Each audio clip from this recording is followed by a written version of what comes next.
It's Roger Dougherty, creator of the Azure Sandbox, and this is a quick overview of the Azure Sandbox to help you understand how you can use it to accelerate your Azure projects. Few notes on the whiteboard here. There's this first link here is a link to my LinkedIn profile if you'd like to connect up with me. Love to hear from you. The second link here, aka.ms/Azure Sandbox, that's the vanity URL for the Azure Sandbox guide in the Azure Architecture Center. So if you're just getting started with the Azure Sandbox, that vanity URL will always get you where you need to go. And then the third link here is to the GitHub repo for the code used to provision the Azure Sandbox. And that's in GitHub in Azure-samples/Azure Sandbox. So if we go check out some of these links, we'll go navigate to the Azure Architecture Center. And what you will see here is the guide that describes the Azure Sandbox and the various use cases for it. So that's one important link for you to bookmark in your browser. Think of this as kind of like a white paper or a white page that describes in a high level of detail what the Azure Sandbox is all about.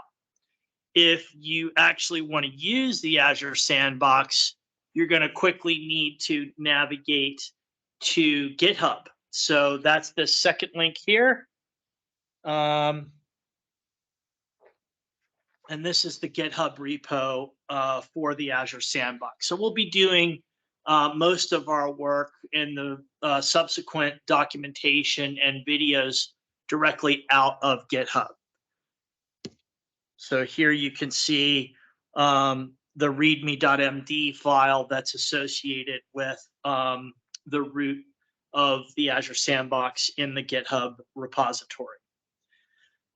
So let's take a few minutes to kind of like talk through what the Azure Sandbox is all about. So first of all, why would you want to use something like the Azure Sandbox? So most customers that I work with, they have areas of specialty. So for example, you might be on the Wintel team for your organization. You might be responsible for Windows servers and deploying those and managing those, either in VMware, in Azure, or some other cloud. You might be part of the Linux team, where you're responsible for managing Linux servers in a similar fashion. You might be part of an application development team, where you rely on those other teams to provision some infrastructure for you so you can build your solutions on top of them, right? You might be part of the networking team at your organization, which is responsible for your routers and your DNS, sometimes even your identity and access management through Active Directory. You might be, part of your security team at your organization, where you're responsible for, endpoint protection or security posture management or SIM tools, things of that nature. So most organizations have these different specialties, and all of them need to work together in tandem to build solutions in Azure. So when any one of those teams goes to implement something, they really just want to focus on their specialty. They don't want to have to learn all kinds of other ancillary stuff and dependencies that are required to get them started using Azure. And that's where the Azure Sandbox comes in. The Azure Sandbox allows you to provision an isolated area for you to experiment with Azure services and capabilities in complete isolation from your company's private network or IT assets.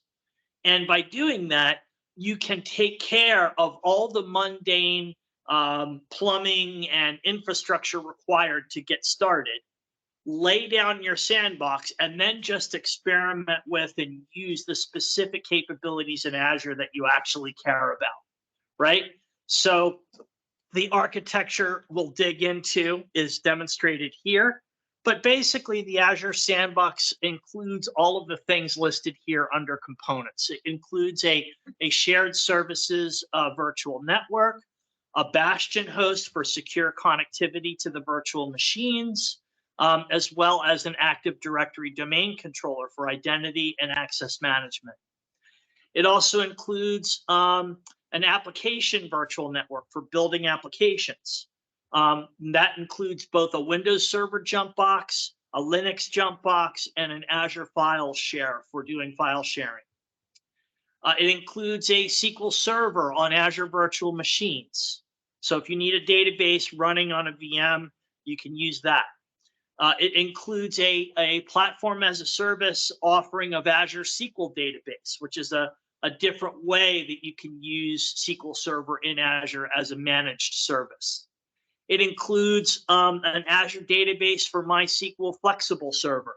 So that is also a managed service, but this time instead of SQL Server, it's MySQL. So if you need a MySQL database, it's there for you. And then finally, it includes an Azure Virtual WAN, which enables you to do point-to-site VPN connectivity to your sandbox environment from various client machines, which is really useful if you need to interact with your sandbox outside of the sandbox from another client. All of these different components are built on top of each other. You can optionally deploy some of them. So the required ones are the shared services virtual network, as well as the application virtual network. Everything else beyond that is optional, and you only have to deploy what you actually want to use. That helps keep the complexity down, that keeps the cost down, and it gives you sort of a modular architecture.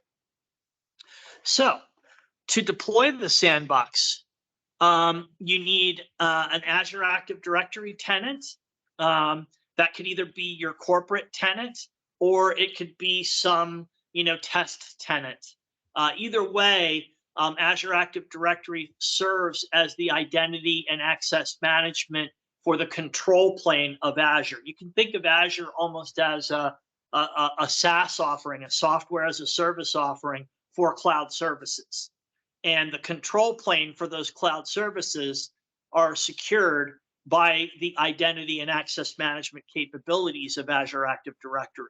So you have to pick which Azure Active Directory tenant you want to deploy your sandbox into. It's going to require an Azure subscription. Most organizations have a team that provides access to Azure subscriptions. You may get your own Azure subscription to use for your sandbox. You may be required to use an existing Azure subscription that other teams use for testing. Whoever manages access to your Azure environment should be able to help you figure out which Azure subscription that you need. You need to have permissions to use that Azure subscription. And what we've done with the sandbox is we've limited the permissions required to just contributor, right? So that means you can create things, but you can't grant privileges to access things, right? So we tried to keep, the security required down to a bare minimum. You also require a service principal. So a service principal needs to be created in advance, and that service principal is almost like the old concept of a service account, but it's kind of the cloud version of it. It's kind of like an application that you use in Azure Active Directory. It's an application registration that has its own identity, which you can then use to go execute things against Azure, including provisioning the sandbox. So that's why you need a service principal. You also need a configured client environment. And there's multiple options that you can use. The preferred option is your own desktop environment running the Windows subsystem for Linux. And so there's detailed guidance on how to build out that configured client environment. So there's a variety of other prerequisites referenced. You can just follow that link. That'll take you to GitHub. So why would you want to use the sandbox? Well, it's a fantastic resource because it lays down all of those base dependencies so you can get productive from the gate, experimenting with your own Azure solutions and capabilities. So it's ideal for self-learning, it's ideal for hackathons, it's ideal for testing, and it's ideal for solution development. So some of the capabilities that include that are included in the Azure Sandbox, basically give you the ability to get in there very quickly with all your foundational prerequisites already in place, connect into a Windows Server Jumpbox VM from the internet through Bastion or through a point-to-site VPN connection, and use that Jumpbox to basically build out and leverage all the capabilities in Azure. It also includes a pre-configured Azure Files share for file sharing amongst the different clients and services within your sandbox environment, and that's domain joined as well.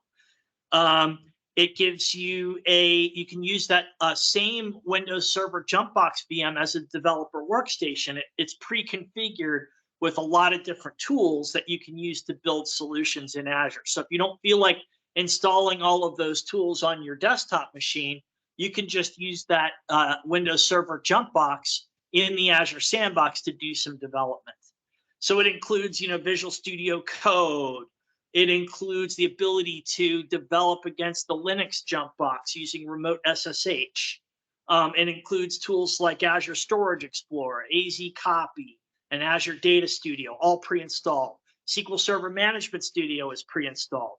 MySQL Workbench is pre-installed. And if you were to install all these tools yourself manually, it could take a really long time. It's all done using automation when you provision your Azure Sandbox. So let's switch over and talk about the architecture of the Azure Sandbox. So here I'm in my GitHub repo, and what we'll do is we'll swipe this over and make my other screen bigger. And trying to do that. There we go. And here's an architecture diagram that we'll work off of. And let's start here with the shared services virtual network. So this piece. So this shared services virtual network is a foundational component in the Azure Sandbox. It's the first configuration that you have to provision. All the other configurations rely upon it. It includes let's see here, maybe I can erase this, and it includes a resource group, this RG Sandbox 01, and that resource group is the container that holds all of the other configurations. So the sandbox is capable of being provisioned on a single Azure subscription and a single resource group. If you have multiple people that want to have their own sandboxes, you just use either different subscriptions for those people or different resource groups within the same subscription. Okay. So that's that piece. Next, we'll talk about the shared services virtual network, which is this guy. Now, again, this is a private network. It's an isolated island network. It is not designed to connect with your company's private network. So it's a complete separate island. So for your security people, they don't need to worry about people pivoting from your sandbox into the private network. Okay.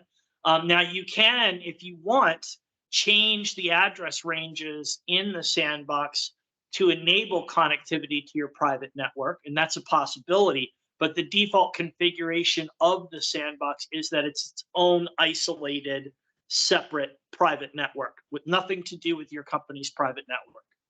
So on that private network, the first virtual network that we create is VNet Shared 01 that you can see here, and that has a /16 address space, which is really big. If you were to be provisioning a virtual network in production, it would likely be quite a bit smaller than that. And the minimum aggregate address range required for the Azure Sandbox is you can do the whole thing in a /22, I believe, which is like 1,000 IP addresses. By default, we use a lot more than that just to make the CIDR address range scheme easy to navigate. Okay, so VNet Shared is our first virtual network, and that is a 10.1.0.0/16 address range. And within that, there are two subnets, one for Azure Bastion, and then a second for the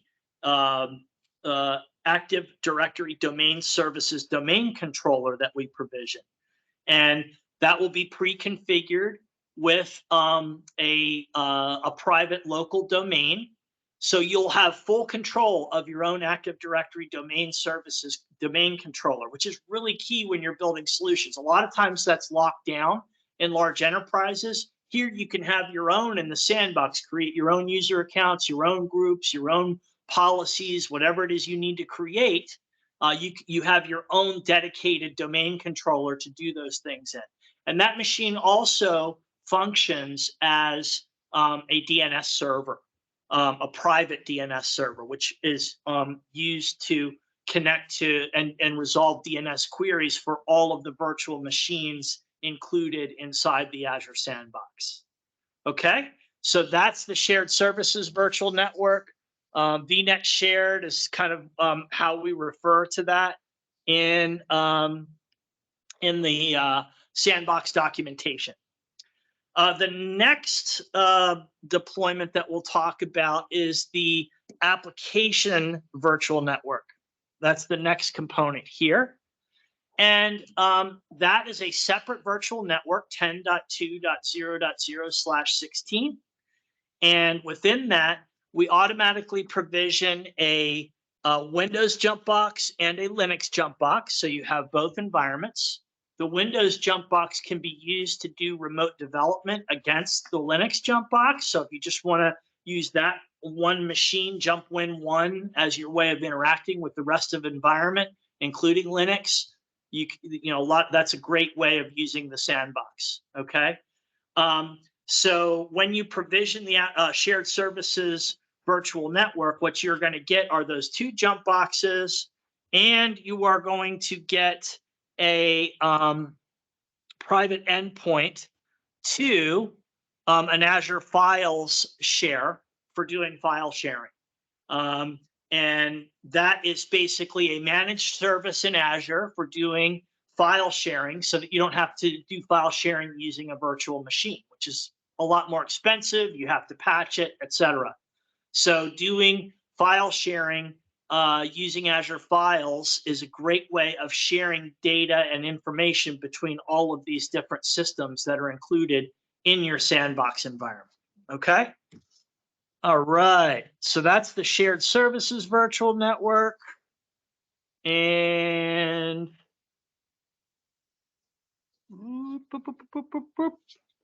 the next configuration is the SQL Server virtual machine that gets deployed into your application virtual network.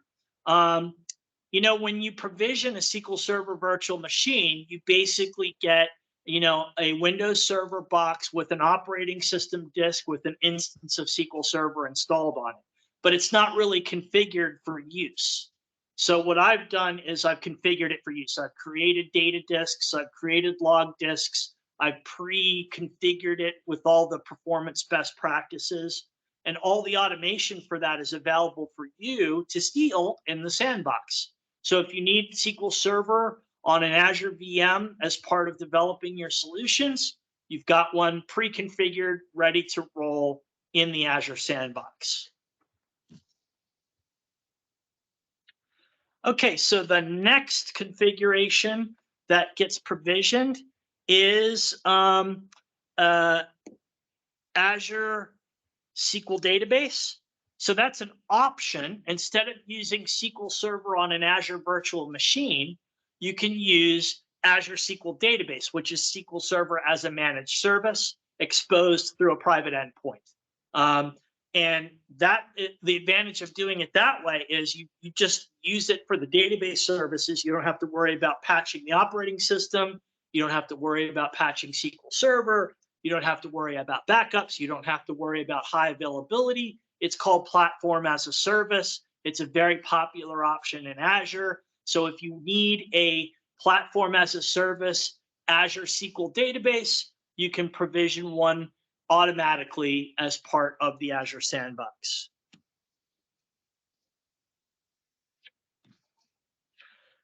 So the next configuration that you have the option of deploying in the Azure Sandbox is a Azure MySQL flexible server, and that's MySQL as a managed service. So very similar to having SQL Server as a managed service, we have lots of other databases that you can use as a managed service in Azure, and MySQL is one of them. So if you're a MySQL person, you have the ability to provision one of those very quickly in an automated fashion in your sandbox. And then also the tools for interacting with it, the MySQL Workbench tools, are automatically installed over here on Jump Win 1, so you can administer it.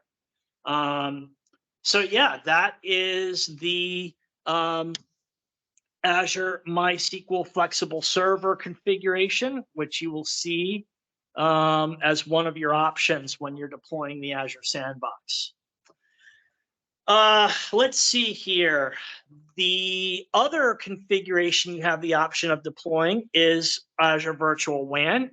Now, Azure Virtual WAN is a very powerful networking capability that allows you to use the Microsoft Global Network Backbone as your network transit hub. So imagine having all of your branch offices communicating with each other, but using the Microsoft backbone as the global transit network, right? That's where Azure Virtual WAN really comes into play.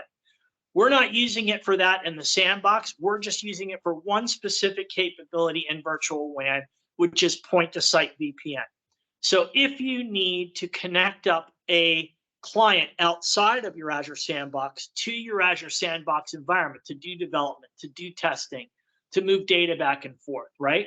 You can use this configuration to set up a point-to-site VPN connection into your sandbox environment. So there's really two ways of getting into the sandbox. You can get through it through the bastion here, or you can get to it using a point-to-site VPN connection. A few other things that I forgot to talk about, I'll just mention in passing before we wrap up, is these services over here. So these are all deployed as part of VNet Shared, and there's 4 different Azure services involved. There's a Key Vault. So Key Vault is for storing secrets, for keys and certificates in a secure fashion in a secure Azure service.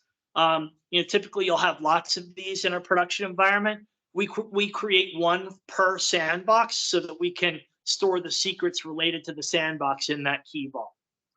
There's an automation account that gets created. We use that automation account to configure the Windows virtual machines that are included in the sandbox environment, including Jump Win 1 and the SQL Server virtual machine.